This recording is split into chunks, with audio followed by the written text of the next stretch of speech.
Woo! Hey, I wanted to take a quick second and talk about the idea of intervals. Now, intervals are what we use to judge the distance between tones. Tones are just the notation that we put on sheet music or we have inside of instrumentation that is either written or orally sung.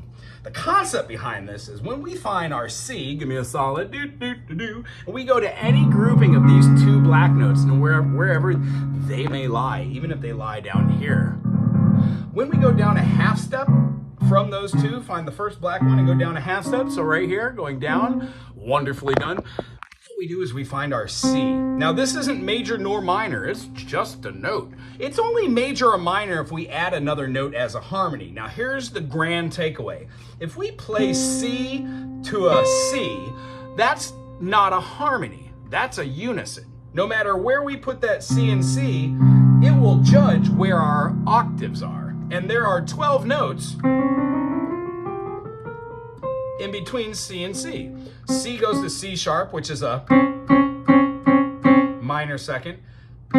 C sharp goes to D, which also C sharp to D is a minor second. But when we add the intervals themselves, we get two intervals. Minor second, minor second. That makes a major second. When we add another minor second from the last note we played, D to D sharp, or E flat, and harmonically speaking, we get another minor second. So in the triad bass of a 1-5, including a major third, we have 1, 2, 3, 4. Count them. C to C sharp, C sharp to D, D to D sharp, D sharp to E. That makes a major third. 4 minor seconds make a major third.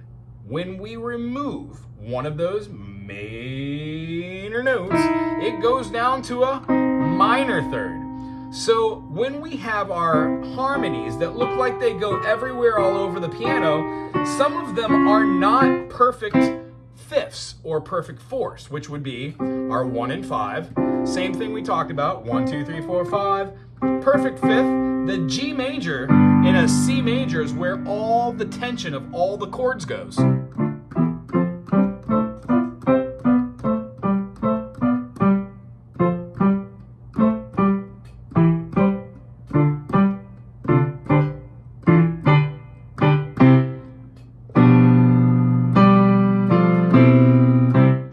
So the concept behind this is when we play our 1 to 4, that's a perfect fourth, and we play it with our 1 and 4 finger. When we play a perfect fifth, we play it with our thumb and our pinky, perfect fifth. When we play our only other P, P4, P5, it's a P8. That is the octave aforementioned.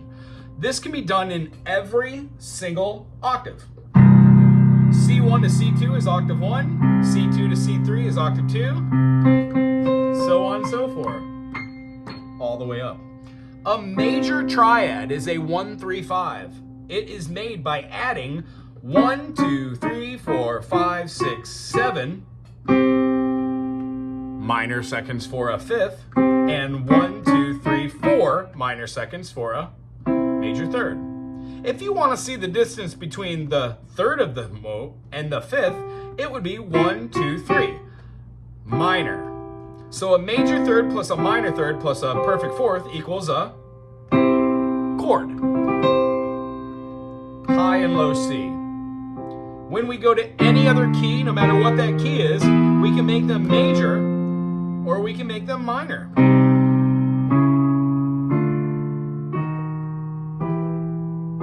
Or we can flatten that 5 along with the flat 3 and make them diminished. Sorry. So on and so forth. And the concept is we use these for certain chords and certain tonality. The only other two that we haven't talked about are half diminished and a augmented. So long story short, here's the augmented 1, 3, sharp 5. That's a major third plus a major third.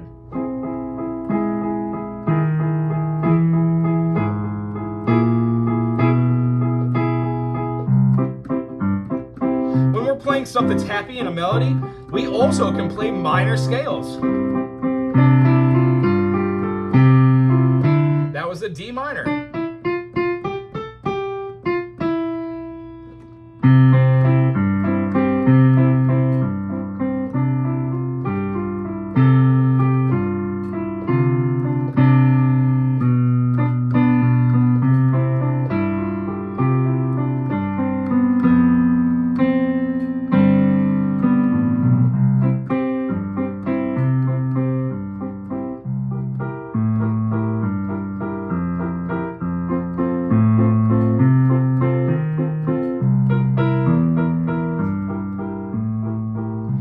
turn the C major into a C diminished, a C minor into a C major into a C7 by making the minor 7th. The chords that I made in that little ditty had a C major in it, an F and an inversion, G and an inversion, and then the C dominant 7th, or C7.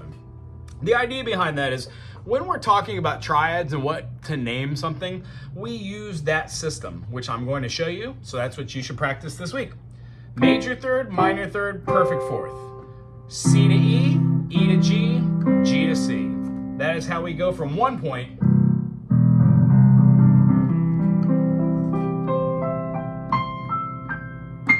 to another.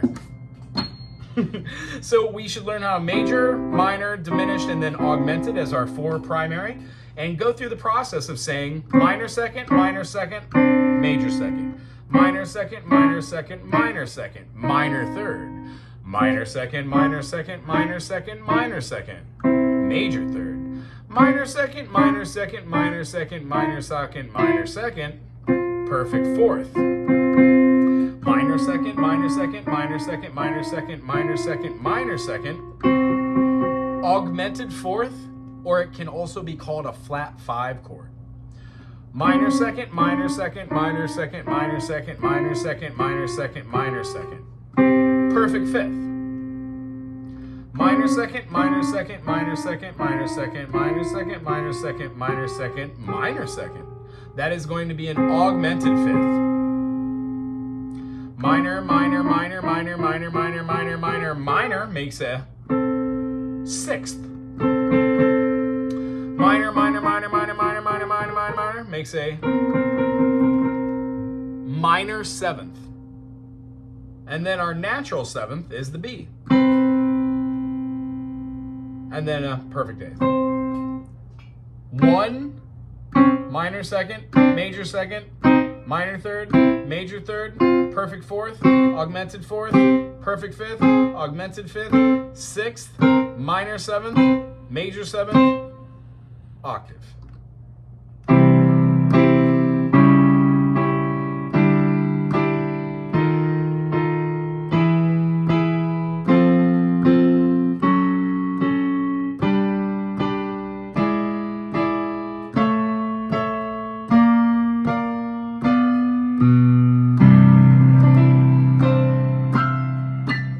The concept is you get really comfortable playing the same things.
That was just showing you how to play in and out of chords, having no real direction, just trying to stay within the key of C, all white chords. And when I did move, I just used like little movements that I've been doing my whole life and trying to work with, and then learning how to play modes over the top of it. Playing the individual notations and making up melodies. And What I just did might look like it's complicated, but it's not too terribly complicated when you start looking at things as having a major or a minor or diminished or augmented.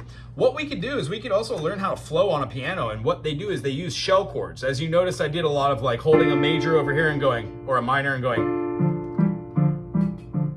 and doing something like that. Well, that's a minor third, minor third, minor third, minor third, minor third. And then to answer their final question, I guess, what makes a major third a minor third? Major third, minor third doesn't always have to have a fifth. We don't always have to play triads. We can play a lot of harmonies. And the harmonies go major, minor, minor, major, major, minor, diminished. So what determines whether a triad is major or minor? Well, the third, of course. It was great seeing you. Again, I'll wait to see you next week. Aloha.